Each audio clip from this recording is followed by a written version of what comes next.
Bom dia, boa tarde, boa noite, sejam bem-vindos ao episódio 6 do Pimentel Cast. Meu nome é Ronaldo Xavier e estou aqui com a doutora Thaís Queiroz, que vai apresentar o nosso convidado.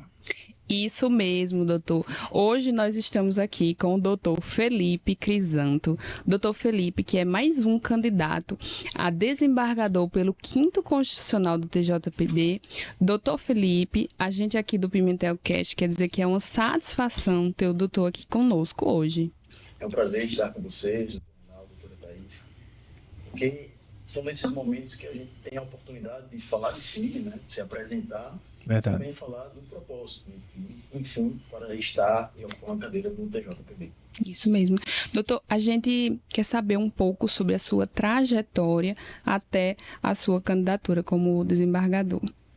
Perfeito. Eu sou filho de músico, tenho muito orgulho disso, e jornalista. Sim. Eu acredito que na vida a gente tem que utilizar as armas que nós temos. Eu não tenho ninguém na família que seja advogado, que seja empresário, e por incrível que pareça, hoje eu atuo na área tributária, na área empresarial, mas isso tudo foi uma construção, né? Meus pais puderam me dar a educação, e disseram, meu filho, com a educação, daí para frente é contigo. Mas eu não sabia que, tanto na minha vida de professor, quanto na minha vida de advogado, eu ia utilizar uma história, que é a história do meu avô. O meu avô, ele é de Patos, era semi-analfabeto. Isso tem tudo a ver até com as proposições que eu ponho lá no meu site, filipecrisanto.com, né, sobre o que eu acredito que eu posso levar para o TJ. Meu avô semi-analfabeto, ele consertava televisores, é a única coisa que ele sabia fazer na cidade de Patos. E ele teve a primeira visão empreendedora da família. Ele disse, aqui em Patos, eu sou empregado de uma pessoa que tem muito contato aqui, é o que eu sei fazer, eu vou para João Pessoa, porque lá existe um mercado maior. Sim. E aí ele casa com minha avó, que é de Catingueira, e o Crisanto vem de Catingueira, o sertão da Paraíba, e eles vêm para João Pessoa, e meu avô, resumindo a história, ele monta uma oficina no quintal da casa dele e conserta a televisão até os seus 80 anos. O primeiro ponto de reflexão é, com a tecnologia que nós temos nas nossas mãos, a gente consegue hoje trabalhar com apenas uma tecnologia, uma faceta dela durante tanto tempo? Penso que não. E aí, nessa mesma rua, minha mãe conhece meu pai, e aí eles casam, e vem Felipe e os irmãos. Meu pai trabalha muito ainda, não era professor da Universidade Federal, e meus tios chegaram junto, nos ajudaram na escola, para que a gente tivesse um colégio e formasse uma boa relação com as pessoas que hoje vivem, estão no meu convívio. E eu consegui entrar na Federal, porque, de certa forma, tinha uma pressão lá em casa que eu tinha que passar na Federal porque não tinha condições de pagar uma particular. Sim. Eu entro na particular, o meu pai dizendo, olha, meu filho, você é do esporte, vamos ver se a gente arruma uma bolsa, tá, eu vou pagar aqui a matrícula, mas a esperança é a Federal. E aí eu passo o último colocado na Federal, você não imagina a alegria, né? E aí na faculdade, eu vivi o que tinha que se viver na faculdade, mas sempre pensei na advocacia e fazer estágios. E o primeiro ponto que eu penso numa virada de chave foi quando um professor meu, o professor Fernando Vasconcelos, ele pede para fazer um artigo em sala de aula e eu fiz um artigo, tinha que ser algo diferente no direito do consumidor. Responsabilidade civil das academias de ginástica por ato do personal trainer. E aí esse artigo vira o meu TCC, esse meu TCC vira um livro. Aí começa a história de Felipe, advogado. Eu me formo e eu, junto, por incentivo do professor Fernando Vasconcelos, publico o livro no meu primeiro ou foi segundo ano de formado. Então eu comecei a usar minhas armas. Minha mãe é jornalista. Eu tenho que pedir para ela fazer um release, tentar mandar para os colegas para ver se sai em blogs e chamar as pessoas para o evento, né? Então eu peguei um pouquinho do dinheiro que eu tinha e fiz esse evento de lançamento. E lá, alguns jornalistas estavam, colegas, amigos hoje, advogados, as pessoas do escritório que eu trabalhava. Quando foi em 2011, muda o governo do estado. E uma jornalista que estava lá, ela assume o cargo na PVTU, Empresa Paraibana de Turismo. E ela não tinha uma pessoa de confiança, uma pessoa que pudesse ser o procurador, daquela entidade, né? O consultor jurídico, que ela vai e chama: Felipe, eu gostaria que você assumisse esse cargo aqui. Eu fui com medo danado, porque ali não era a minha área de conforto, direito administrativo, etc. Mas eu fui. Então, a primeira oportunidade que surge na minha vida foi esse livro, que eu acredito que a gente tem que criar as oportunidades, não é só aquela questão do cavalo selado que está passando e a gente tem que sentar em cima dele e pronto. Primeiro você tem que estar preparado, segundo você tem que criar as oportunidades. E esse livro, né, já trazendo aqui para esse ano, ele surge novamente na discussão quando o TJ ele julga pela inconstitucionalidade da lei que impossibilitava as academias de cobrarem taxa dos personagens trainer. Então, na hora que acontece isso, quem é a pessoa que fala sobre isso? Felipe. Então, algumas pessoas vieram procurar, algumas entrevistas, conversei com o vereador também sobre a reformulação da lei. Enfim, Felipe começa com a carreira na parte privada e, ao mesmo tempo, com um pezinho no público, lá numa sociedade de economia mista. Sim. Só que eu sempre almejei advogar para empresas, talvez pelo meu estágio, que foi no antigo Crispim Ribeiro Cabral, do saudoso Luiz Augusto Crispim. Sim. E eu disse: como é que eu vou fazer? Eu não tenho ninguém para me auxiliar. E aí, eu não sei se vocês lembram, mas teve uma ação chamada TAC-TEC. Lembro demais. Tem umas tarifas ali nos contratos bancários, e se isso existisse hoje, todo e qualquer advogado iria olhar para a rua, para todo carro que estivesse passando, e ia dizer: ali é um possível cliente. E foi assim que eu me senti na época. Eu disse: é o meu começo, é como eu posso prospectar clientes e fazer a minha advocacia. Então, meu amigo, era eu liguei para todos os familiares, para os amigos, para quem eu conhecia, estava numa festa conversando: rapaz, teu carro é financiado, tal, eu sabia que tinha essas tarifas, e aí essas ações foram surgindo. Mas como chegar nos empresários? Na época tinha o problema dos cheques inadimplidos. Então eu já imaginei: acredito que se eu bater na porta das empresas, eu consiga pelo menos um para ganhar os honorários no êxito. Seria uma aposta aí. Isso eu fiz. Fui bater até em Valentina, quando no bairro Valentina, um supermercadista abriu as portas para mim, me entregou alguns cheques, estava na época do EJUS, então a gente já podia digitalizar e deixava os cheques com eles para eles ficarem tranquilos. E aí a gente entra no juizado e depois de algumas demandas eu consigo uma recuperação. E aí esse cidadão, que é meu cliente até hoje, ele disse: Felipe, gostei de você ganhou o TAC-TEC para mim, para minha esposa, ganhou a questão dos cheques aqui, logicamente 10 cheques, recuperei um, ou foram 2, Sim. Nada demais. Ele disse: eu vou levar para apresentar uma proposta numa associação de supermercados.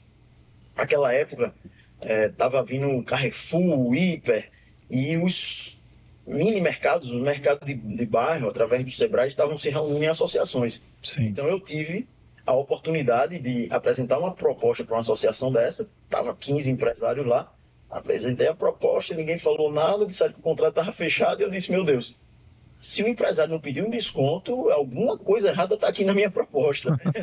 Enfim, realmente foi muito trabalho, mas a partir daí eu aprendi como é que funcionava essa questão das associações, das centrais de compras, que as empresas se juntavam para ter um volume de compra maior e competir com os grandes.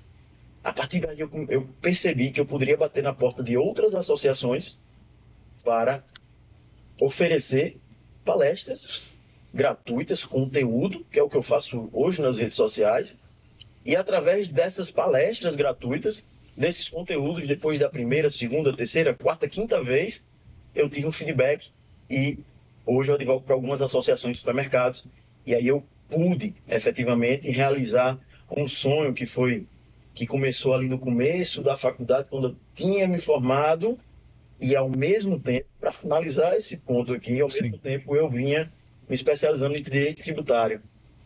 Fiz especialização em Recife, no IBET, porque não tinha à época aqui em João Pessoa, e essa especialização foi me capacitando para que eu pudesse dizer que era tributarista. Depois fiz uma especialização em contabilidade, porque eu percebi que, além de você ter que entender contabilidade, você precisava também ter parceiros contadores, para que eu pudesse galgar um espaço na área, porque a depender da área aqui em João Pessoa, ela é um pouco restrita. Então, eu fui fazendo isso até a oportunidade que veio de uma vez palestrar, conceder uma entrevista na CBN, porque eu escrevi artigos mandava para minha mãe, ela mandava para alguns jornalistas, saía nos blogs. E aí um desses artigos foi para a CBN e me chamaram. E aí eu fui para a CBN e dei a primeira entrevista. Depois eles me chamaram para uma outra entrevista e depois eu percebi que na CBN Nacional tinha um espaçozinho para o imposto de renda. Sim. Era 5 minutinhos. Aí eu disse, por que não apresentar um projeto aqui? Então eu apresento o projeto na CBN, eles não emplacaram no primeiro ano, mas no segundo ano emplacaram. E toda vez que tem, todo ano, né, tem a declaração do imposto de renda, eles me chamam para que eu fale sobre o imposto de renda na CBN. E aí isso foi criando assim, a minha musculatura para começar a advogar no empresarial e no tributário. Hoje eu estou aqui, colocando meu nome à disposição do TJ, por alguns motivos que a gente vai conversar aqui. Muito bem.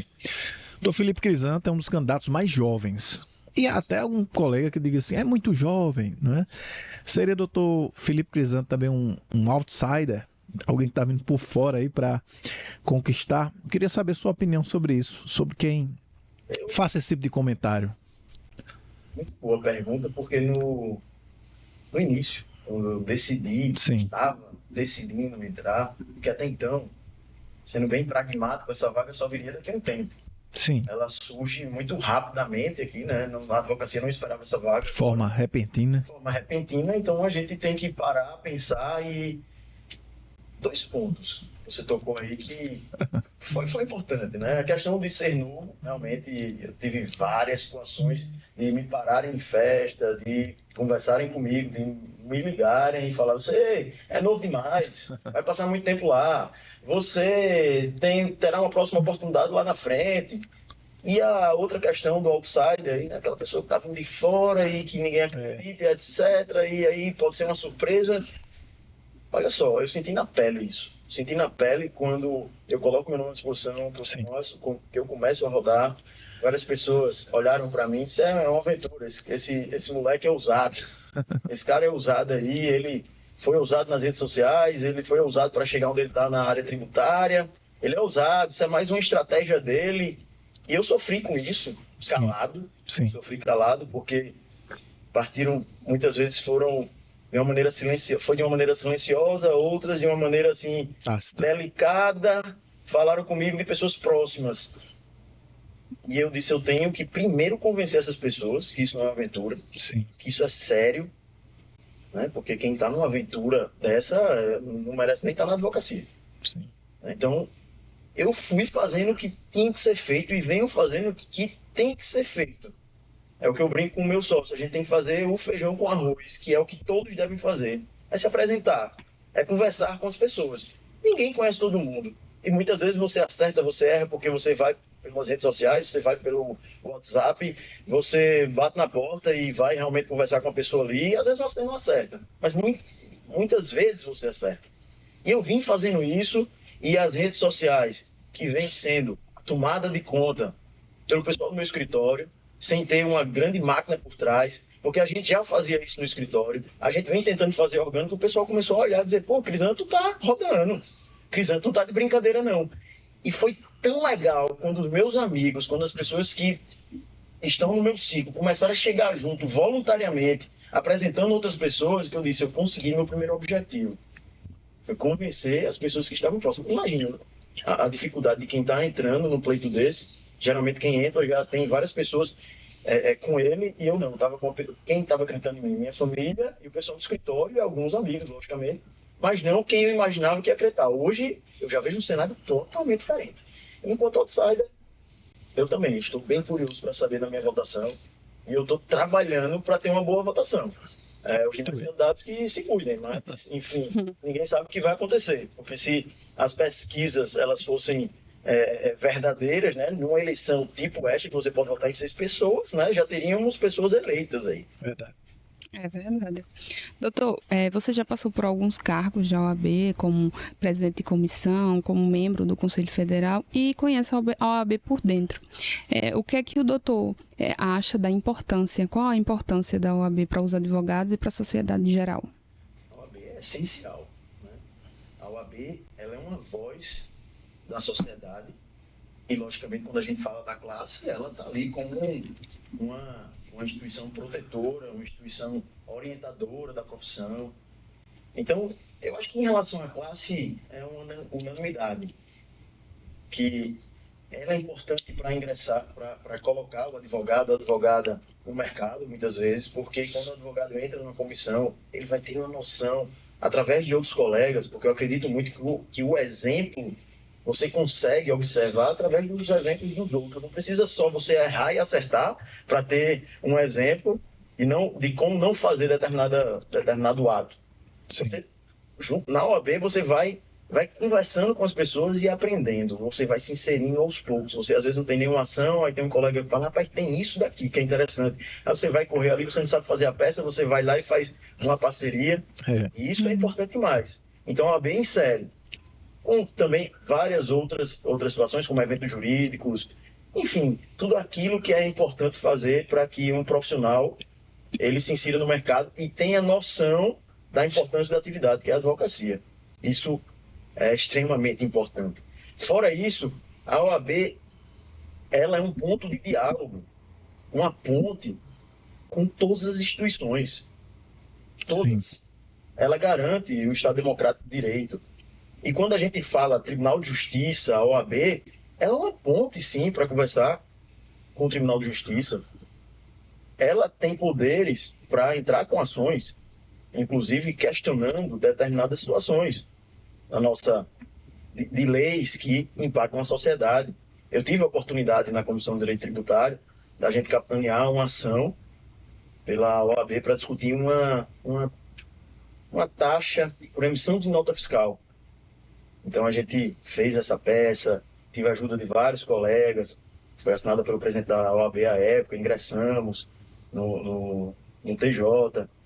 Tive a oportunidade também, junto com a classe contábil, mas capitaneada pela OAB, pela Comissão de Estudos Tributários, de elaborar o Código de Defesa do Contribuinte, que está protocolado na Assembleia Legislativa. Quando eu saí da comissão, se eu não estou enganado, acho que entrou o doutor Alex Taveira, depois a doutora Ana Catarina, mas todos eles participaram também. Foi na gestão da doutora Ana Catarina, que hoje é a presidente da Comissão de Tributário, Sim. que foi protocolado esse projeto. Mas a gente chamou a sociedade, a gente foi conversar com o secretário da Receita, a gente conversou com auditores, a gente conversou com contadores e a gente fez um documento muito bacana, que infelizmente não andou na Assembleia por falta de vontade política, se assim eu posso dizer. E uma das coisas que eu acho que foi uma das coisas mais importantes que eu pude ajudar a sociedade, talvez a advocacia também, foi tomar a frente para a mudança da composição do Conselho de Recursos Fiscais. Foi uma ação da OAB, da Comissão de Estudos Tributários, da qual eu era presidente. E com a ajuda de também alguns dos componentes do Conselho de Recursos Fiscais da época, a gente levou para o secretário, a gente fez um estudo a nível Brasil para saber da possibilidade da OAB indicar membros para o Conselho de Recursos Fiscais do Estado da Paraíba. Porque quando uma empresa leva uma autuação, porque teve uma sonegação, não pagou um tributo e etc., cria-se ali uma auto-infração, aí tem a defesa, aí quem julga é o primeiro grau ali, depois vai no grau de recurso para o Conselho de Recursos Fiscais. E esse Conselho de Recursos Fiscais não tinha representatividade da OAB nem do CRC. E fomos nós, né, a OAB, na verdade. Eu só estava à frente da Comissão de Estudos Tributários. Muita gente me ajudou. Fomos nós que batemos e a lei foi modificada devido a uma ação da OAB. E hoje a gente tem um Conselho de Recursos Fiscais com membros da OAB. Sim, fora isso, critérios de ser pelo menos um especialista em direito tributário ou ser um contador para entender a área. Não podia ser uma pessoa que tem uma formação diversa e vai pegar ali, vai chegar no Conselho de Recursos Fiscais pela primeira vez. Não pode, tem que ser uma pessoa que tem uma vivência, tem uma especialização e entenda, né? Então, nesse contexto de OAB, eu tive a participação, acho a OAB essencial, porque se a gente tem uma OAB fraca, a gente vai ter uma instituição na justiça, muitas vezes, que não vai ver os pesos e as medidas, porque a OAB tem que chegar lá e dizer, epa, peraí, não é assim não. A OAB tem força. Verdade. Doutor Felipe, suas raízes são sertanejas, como o doutor já bem expressou aqui. O que é que nós podemos fazer?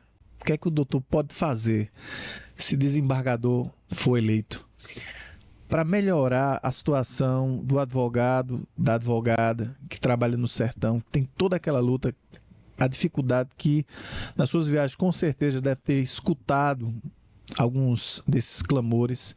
O que é que pode ser feito para melhorar a advocacia sertaneja, doutor Felipe Crisanto? Vou falar de um ponto que eu acho que é uma unidade, não só no sertão, mas na Paraíba. Sim. A gente tem um problema, eu não vou nem falar aqui que temos as custas mais altas do país, isso aí já é batido. Mas a gente está com um problema seríssimo de acesso à justiça. Sim. Primeiro ponto, a questão da justiça gratuita. Certo. Eu sofro com isso no escritório, e no sertão acaba sendo elevado o grau de sofrimento, porque as pessoas entram na justiça, muitas vezes os advogados estão ali sendo patronos de pessoas humildes, literalmente, e a gente tem que eu digo que é a única inteligência artificial que a gente tem no TJ, que ela vai simplesmente produz um despacho e diz apresente extrato bancário, apresente declaração de imposto em renda e etc, etc, etc. A gente não tem a aplicação do pagamento de custas ao final do processo também. Então, a gente tem um primeiro problema, que não é questão de geografia, do TJ estar aqui ou estar lá no sertão. É uma questão de acesso à justiça relativa à justiça gratuita. Então, quem está me escutando aqui, vai saber do que eu estou falando. Você, muitas vezes, está com um trabalhador informal, com uma pessoa humilde, que ganha só um benefício da Previdência e acaba atrasando o direito dela ali, porque tem que discutir isso por causa de um despacho que muitas vezes é automático, né? Bem, isso é uma grande preocupação. Segundo ponto, a questão da acessibilidade, literalmente, quando você vai a Souza, Cajazeiras, Conceição, quando a gente vai mais para dentro do sertão, também está ali um passo, não precisa nem ir muito longe. Imagina, a gente vai no TJ agora e não pode ser atendido, porque não existe um padrão de atendimento, cada gabinete tem o seu padrão de atendimento, e aí muitas vezes a gente não consegue despachar, volta para o escritório, a gente está em uma pessoa, e quem vem de longe? É verdade. Esse é um problema seríssimo. Aí, lógico, nada é perfeito, mas como eu atuo também no TRF, eu consigo ver uma diferença muito grande. Sim. Quando eu quero despachar no TRF, eu ligo, aí, logicamente, vai ter um agendamento, mas é possível você ir presencial, é possível você despachar por videoconferência e é possível você despachar por telefone. É assim nos tribunais superiores também. São assim nos tribunais superiores. Isso. Então, se a gente padroniza no TJ, né, que aí é uma questão de gestão, é uma questão que, como eu sempre digo, uma andorinha não vai fazer verão, uma andorinha sozinha não vai fazer verão. Né? Felipe vai chegar lá e vai mudar tudo. Não. Eu acho que a gente pode levar o exemplo. Tá? Sim. Isso é um outro ponto. Padronização. Aí, se a gente for entrar nesse ponto aí e aprofundar, a gente vai falar de muita coisa. Mas um outro ponto que eu quero tocar. Eu sou professor também, tá? Então, eu adoro palestrar, conversar. Inclusive, me controlem aqui quando eu estiver falando mais. Vocês podem me controlar. Tranquilo. E eu acredito, sendo bem, logicamente, temos as nossas exceções aqui na Justiça Estadual, mas, regra geral, os juízes e desembargadores, eles não saem do gabinete para participar de eventos jurídicos. Ao participar de eventos jurídicos, e aí não é só em João Pessoa, em todo o nosso estado, ao participar de eventos jurídicos, eu creio que o magistrado, ele vai, primeiro, escutar opiniões diversas, segundo, vai discutir teoria, e terceiro, ele está num evento, em um evento presencial, ele vai conversar com pessoas e vai colher a realidade das pessoas. E se esses eventos, eles são no sertão, né, no Brejo, no Cariri, no Vale do Piancó, aí vai ser possível sentir mais a advocacia. Verdade. Então, eu não estou falando nada demais. É uma mudança, às vezes, de cultura, de posicionamento, que faz com que fará com que o tribunal ele entenda mais a realidade e, a partir de cada realidade, ele tomar uma atitude para mudar aquilo. Ora, quando houve a extinção das comarcas, eu não vou entrar no mérito da extinção das comarcas, tá? Certo. A extinção das comarcas foi uma determinação do CNJ e ponto, e o tribunal correu para cumprir. Várias discussões, etc. A grande questão isso eu escuto, tá? Por onde eu passo. eu queria fazer uma pontuação aqui. Felipe, enquanto candidato, rodou o sertão mais do que ele roda enquanto advogado. Mas Felipe, lá no sertão, no Brejo, ou no Cariri, ou Vale do Piancó, não é um forasteiro que está indo para pedir voto, porque eu tenho clientes, devido àquela história das associações, dos mercados, etc., eu tenho clientes na Paraíba, então eu sempre estou lá e cá, né? Então, na questão das comarcas, algumas foram extintas e alguns processos foram para comarcas mais distantes daquelas cidades que possivelmente, das cidades que possivelmente elas poderiam ter um acolhimento maior em uma outra cidade mais perto. Uma geografia mais favorável. Resumindo aí, a gente não teve uma geografia bem pontuada aí na hora da extinção dessas comarcas. Sim. Outro ponto, aí em João Pessoa acontece e não acontece, e acontece diferente no sertão, juizados da Fazenda Pública. Sim. Em João Pessoa, Vara da Fazenda Pública continuou com os processos que se adequassem ao rito dos juizados. Sim. A gente tem 2 ritos dentro da vara. No sertão, jogaram tudo pro juizado. Então, muita gente está dizendo, Felipe, o juizado já não andava direito, e agora que não está andando mesmo. Então, essa reclamação é recorrente. Então, o TJ ele precisa realmente passear mais pela nossa Paraíba, escutar mais, participando de eventos jurídicos, ou mesmo indo para as comarcas, através da própria OAB, para escutar os advogados. Porque o problema não é só da advocacia, da sociedade, que não tem uma devida prestação jurisdicional. Entendi. Bom. Doutor, quais são suas ideias sobre o uso de tecnologia e o aperfeiçoamento da justiça? Perfeito. Eu sou o mais novo entre os candidatos. Tenho orgulho de dizer isso. Eu acredito que a geração que está no TJ, muito competente, mas a gente tem uma geração bem distante da geração que está no TJ. Isso é natural da vida. Vem uma geração aí com uma sede tecnológica que nasceu com isso, né? Verdade. Eu posso dizer que até o começo dos anos 90, pulava-se de geração para geração e tinha uma diferença tão gritante. Talvez as buscas dos anos 60, 70, a forma de vestimenta não era a mesma dos anos 90, né, com El Chan. Mas a gente acaba tendo uma mudança a partir dos anos 2000 gigantesca de geração para geração. Questão de 5 anos já é uma diferença grande. Né? A minha diferença para o meu pai, quase 30 anos aí, não é uma diferença absurda, né, de geração. E aí eu vejo vir essa tecnologia para facilitar a vida e muitas vezes para prejudicar a sociedade, etc, etc. Mas quando a gente olha para a tecnologia e para o judiciário, a gente fala, olha, o número de processos aumenta, né? Quando o TJ fez um estudo para dizer ali quantas vagas seriam necessárias abrir dentro do orçamento possível, né? 600 processos por mês para o desembargador. Pelas minhas contas, mais 7, vai ficar 400 e poucos processos por mês para o desembargador. Isso é humanamente impossível. Verdade. E aí, se a tecnologia não entra, aí vai ficar mais difícil. Ah, Felipe, mas a tecnologia vai entrar para fazer as decisões dos magistrados? O ChatGPT vai analisar o processo e já dar a decisão? Não. Aí a gente tirar a humanidade, a gente tirar toda a teoria geral do direito, a gente tirar o valor que existe em cada ser, né? E a capacidade de interpretação das normas. Isso não pode acontecer. Agora, vou trazer alguns poucos exemplos que eu sempre estou apresentando quando sou indagado sobre isso. TRF. Lógico, nem tudo funciona perfeitamente. Aqui são exemplos. TRF.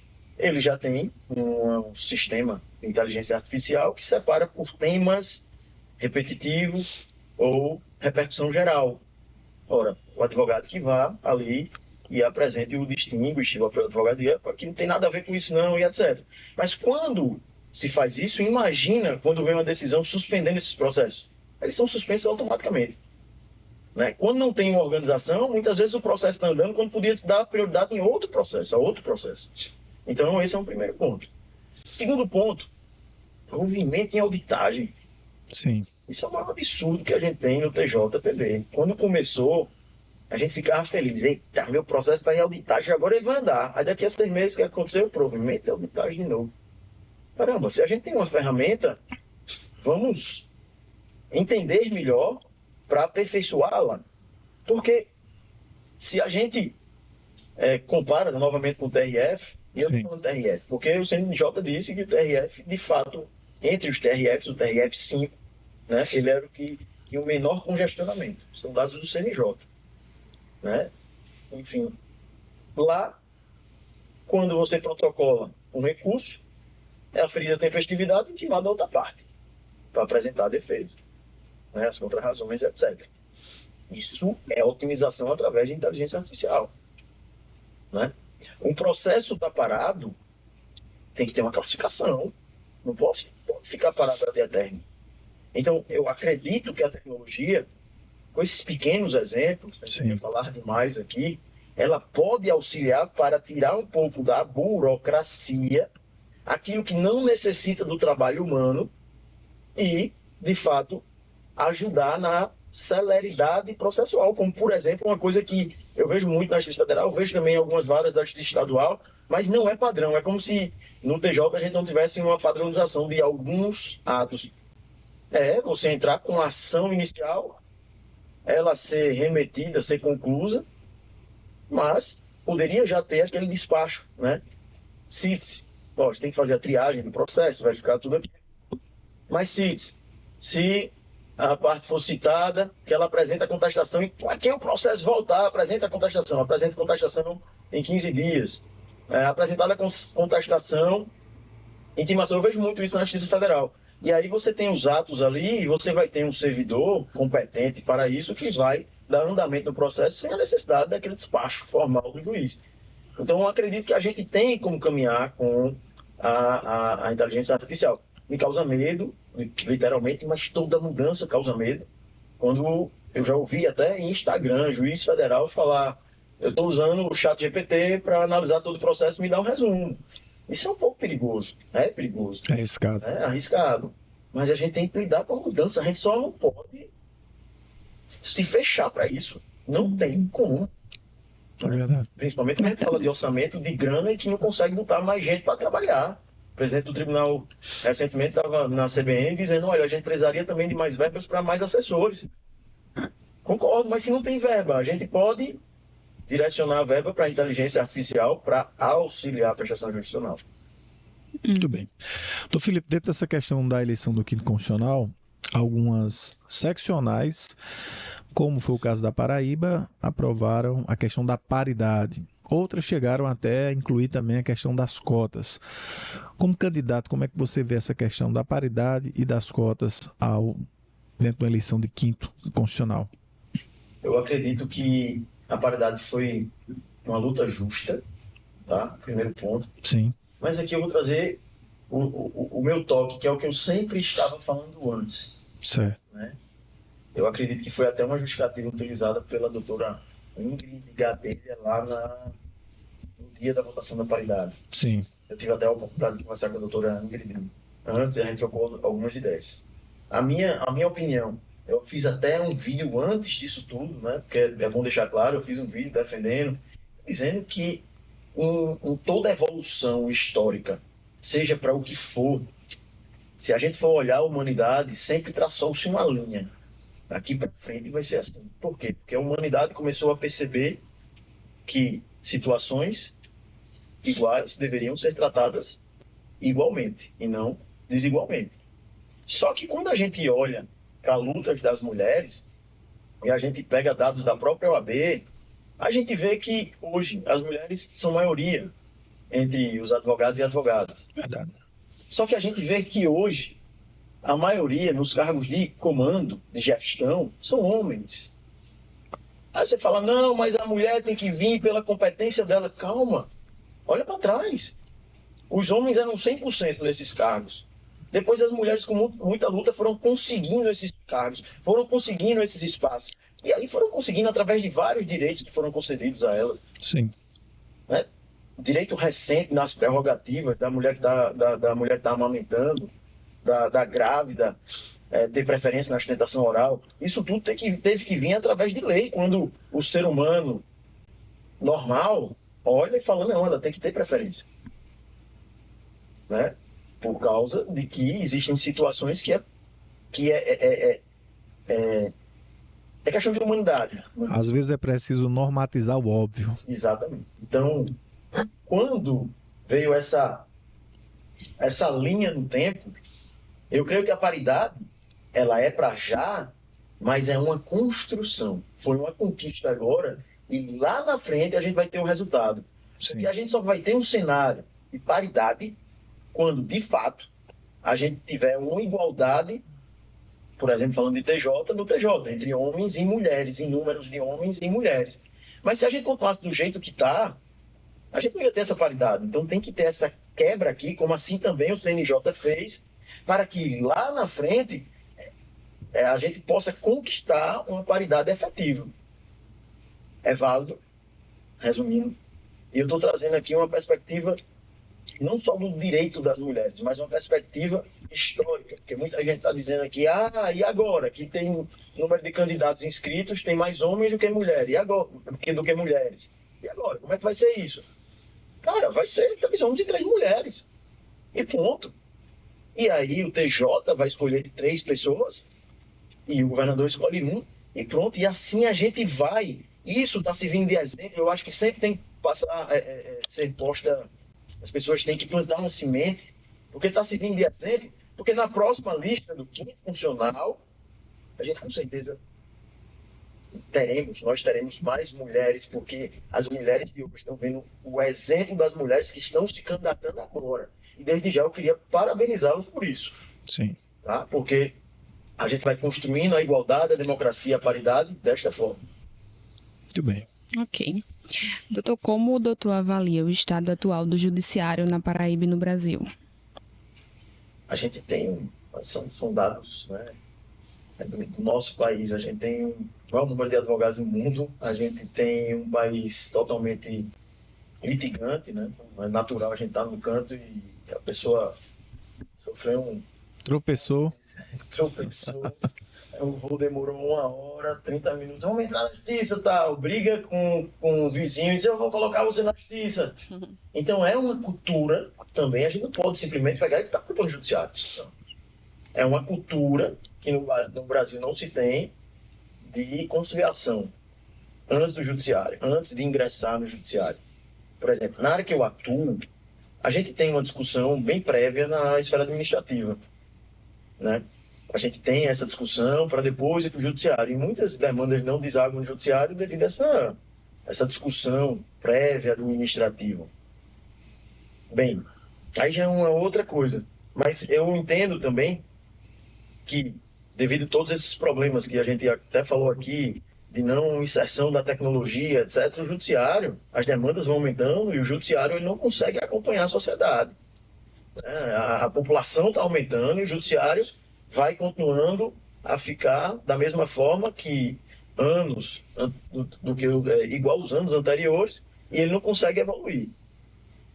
Mas eu acredito que isso deva ser uma campanha nacional, né? Primeiro, de mudança de cultura, de judicialização, mas a gente, para isso, precisaria de órgãos administrativos mais fortes para impor soluções administrativas, o que também não temos no país. E aí a gente fica nessa corda bamba de culpar sempre o judiciário pelos problemas que o judiciário enfrenta, quando a gente não consegue olhar para o outro lado também. Lógico, que aí, pontualmente, a gente pode citar exemplos de que o judiciário poderia melhorar, como eu já falei aqui para vocês. Né? Então, penso que a visão tem que ser mais holística, a visão tem que ser mais ampla. A gente tem um exemplo de justiça em determinada região, que ela é mais célere, mas a gente tem em outra região que ela é mais devagar, e quando a gente tem as áreas, que a gente coloca o trabalhista e a gente coloca o cível, o trabalhista funciona mais rápido, o cível demora mais, quando eu vou para o tributário no TRF, a gente tem uma outra visão de judiciário, e a gente não tem padronização. Então a gente tem que pegar o que é bom e que funcionou em determinado canto, e aplicar para toda para toda a nossa base judicial no território brasileiro. Falta isso, falta a gente ter uma visão mais para a gestão, né? Encarar aí como talvez eu esteja falando besteira, mas encarar aí a justiça como uma política pública mesmo. E a gente ter uma gestão efetiva para que a gente consiga prestar o melhor serviço jurisdicional. Muito bem. Doutor Felipe, como tributarista, a gente não pode deixar também de tocar nessa questão das custas. Eu me permito fazer uma pergunta mais detalhada. Quando os impostos aumentam, existe uma maior tendência de sonegação. Quem paga, muitas vezes não suporta aquele aumento contínuo dos impostos. A gente viu até recentemente um fenômeno interessante dentro dos streams, quando a pirataria acabou diminuindo porque as pessoas passaram a ter acesso mais fácil à música e aos filmes. Agora, quando a gente traz isso para a justiça, será que não existe um modelo melhor de fazer a cobrança dessas custas que fosse mais justo, ao que pudesse reduzir de fato, e as pessoas até não se importassem tanto de pedir justiça gratuita, uma vez que uma justiça mais barata, mais acessível, não existe algo que a gente pudesse trazer de experiência, de expertise do direito tributário para aplicar nessa questão do Tribunal de Justiça da Paraíba para reduzir essas custas efetivamente? O doutor me faz lembrar a curva de Laffer. Isso. E eu cito essa curva no meu livro, Estado, Mercado e Tributação, quando eu analiso o programa Minha Casa Minha Vida. Sim. O programa Minha Casa Minha Vida, ele só foi possível devido às políticas públicas efetivas ali, financiamentos bancários, a facilidade do crédito e etc. Ou existiu também uma redução da carga tributária que fez com que os agentes econômicos eles passassem a querer investir naquela área. E nesse livro eu observo que existiu sim uma redução da carga tributária. Sim. E aí quando a gente vai estudar o direito tributário, a gente vê em muitos livros, mas essa curva de Laffer aqui, a gente já até, acredito, conversou sobre Sim. isso.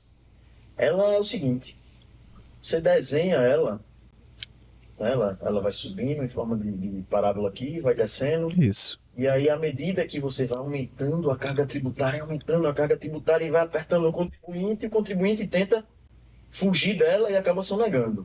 Isso. E aí, o que acontece? O governo perde na arrecadação. Isso. Mas no momento em que você encontra um Ponto de equilíbrio. ponto de equilíbrio, um ponto ótimo, aí você vai ver que as pessoas vão olhar, como o doutor disse, para as custas, olha, não é cara, vamos pagar e vamos seguir. Assim é na Justiça Federal. Isso. Na Justiça Federal existe uma limitação do valor das custas Isso. e a causa pode ser de 1 milhão, 2, 3, etc., mas tem uma limitação no valor das Tem um custas. teto.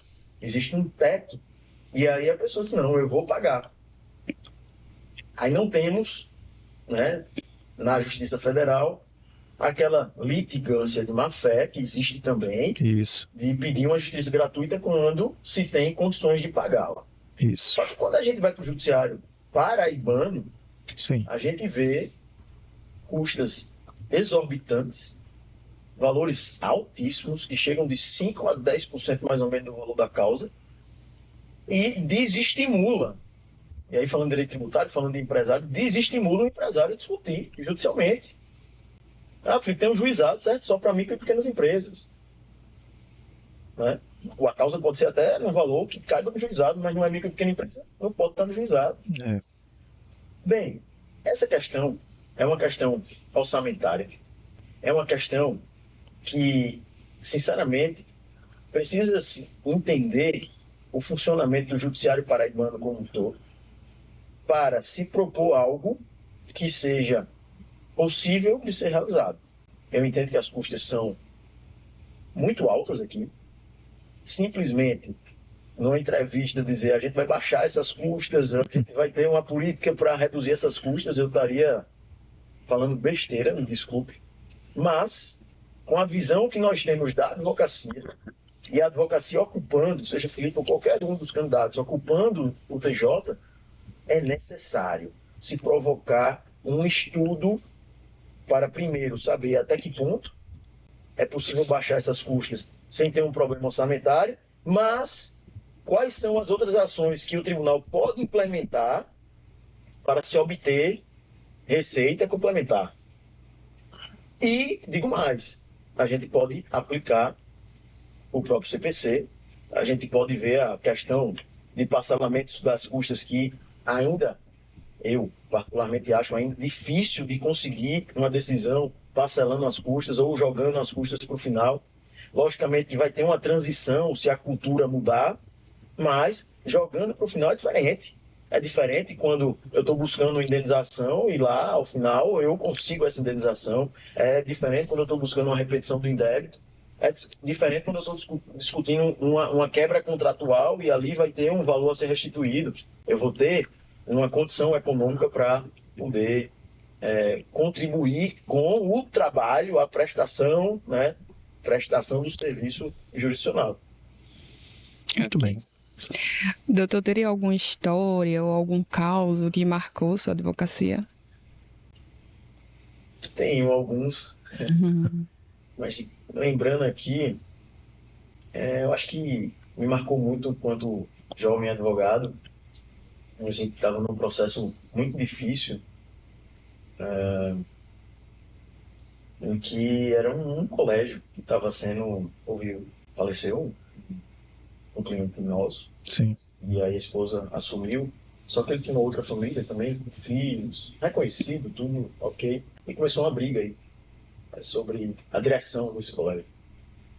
E foi não foi um caso engraçado, né? Mas foi um caso em que a gente teve que usar todos os meios legais e judiciais para poder efetivar o direito dos nossos clientes. Então, primeiro, a gente tentou conciliar, a gente procurou conversar sobre a situação, porque a pessoa que era nossa cliente e ela tinha formação em pedagogia e poderia dirigir o colégio, já estava lá há muito tempo. As pessoas que estavam chegando não tinham experiência, a gente tentou dialogar, mas acabou no judiciário. E aí a gente consegue eliminar, essa liminar é derrubada, e a gente vai para o TJ, aí a gente consegue eliminar, essa liminar é derrubada, e a gente vai lá no TJ, porque antes você pegava o processo físico, Sim. e até para tirar cópia você deixava A OAB. a OAB. Então meu sócio foi lá pegar tá tão ferrenha essa briga aí que o meu sócio deixou a OAB, pegou o processo. Fez carga. Fez carga. Foi lá na cópia que tinha, estava quebrada do fórum. Foi na cópia perto do fórum, estava quebrada também. Aí ele disse, eu vou para o escritório para tirar a cópia. E aí eu digo, o jovem advogado muitas vezes ele sofre porque se ele não procura logo cedo saber dos seus direitos, das prerrogativas, etc, etc, etc, aí ele sofre pesado, né? Porque a outra parte foi dizer que a gente pegou o processo, que não podia fazer carga dos autos e etc, etc, etc. Foi bater lá a polícia atrás de um processo, porque meu sócio levou para o nosso escritório para tirar cópia, porque estava tudo quebrado lá, perto ali do fórum. E isso é uma história que, não sei, talvez tenha me ensinado muito a ser cauteloso, né? Porque muitas vezes que você está numa discussão judicial, os dois lados estão à flor da pele. Em uma situação que seria normal de tirar a cópia, demorou o quê? Demoraria uma hora só ali. Quando seria bem rápido no TJ, mas não tinha. Aí tinha que ir foi para o escritório, que era no Plaza Center, não muito distante. Sim. E aí a gente tira a cópia e volta. E quando volta, aí tá a maior confusão armada lá, porque a gente fez carga. Como é que eu fiz carga, que na verdade eu fui tirar a cópia, tá aqui, deixei meu AB, etc, etc. E a gente vai discutindo, e aí às vezes a gente vai também no calor da emoção e começa a falar mais alto também, etc. E aquela situação, ela foi uma situação bem delicada pra gente, que no começo da advocacia mostrou uma realidade, uma advocacia que quando você tá brigando, muitas vezes vem o irracional, né? E a gente tem que respirar, deixar a poeira baixar e dizer, peraí. A outra parte estava também com os nervos à flor da pele. Imagina uma situação em que sai uma direção do colégio, depois entra outra, depois sai, depois entra outra. Então todo mundo estava meio maluco com aquilo, né? Os alunos têm que entender, os pais dos alunos têm que entender também. E aí fica uma história aqui jurídica. Eu queria ter trazido uma história engraçada, mas na hora que você me pegar de surpresa. Mas foi bom. Muito bem. Enquanto o doutor Felipe bebe uma água, doutora Thaís, vamos aproveitar e pedir para você que está acompanhando o Pimentel Cast fazer o quê, doutora Thaís? curtir, comentar e compartilhar com todo mundo. Muito bem, manda lá pro grupo da família, faz a divulgação, manda no grupo dos advogados, do escritório, Isso mesmo. para que mais pessoas possam ter acesso a conteúdo de qualidade aqui no Pimentel Cast. Doutor Felipe, estamos chegando ao final do nosso episódio e olhando para a câmera 1, né, doutora Thaís? Isso, câmera 1, doutor. Olhando para a câmera 1, faça o seu pedido aos seus eleitores, advogados e advogadas da Paraíba. É a hora de pedir o voto, doutor. A hora é essa. Olá, pessoal. A conversa aqui foi ótima e eu queria simplesmente dizer a vocês que escolham os seus candidatos, formem as suas listas, mas coloquem na lista aquela pessoa que você enxerga, que viveu da advocacia, ou seja, que essa campanha é pela advocacia, através da advocacia. E quando chegar lá no tribunal, não é uma questão de acessibilidade, isso é normal, isso deveria ser normal, a acessibilidade. Mas a pessoa que vai estar lá vai, de fato, lembrar de tudo isso que o advogado passa, das histórias que eu contei aqui, das dificuldades que se tem. Você tem que olhar para os seus candidatos e ver se você se vê nele. E ver se ele, de fato, é uma pessoa que viveu da advocacia. Eu cresci, sou filho de músico e jornalista e com muito orgulho encontrei o meu lugar no sol aqui dentro da nossa cidade.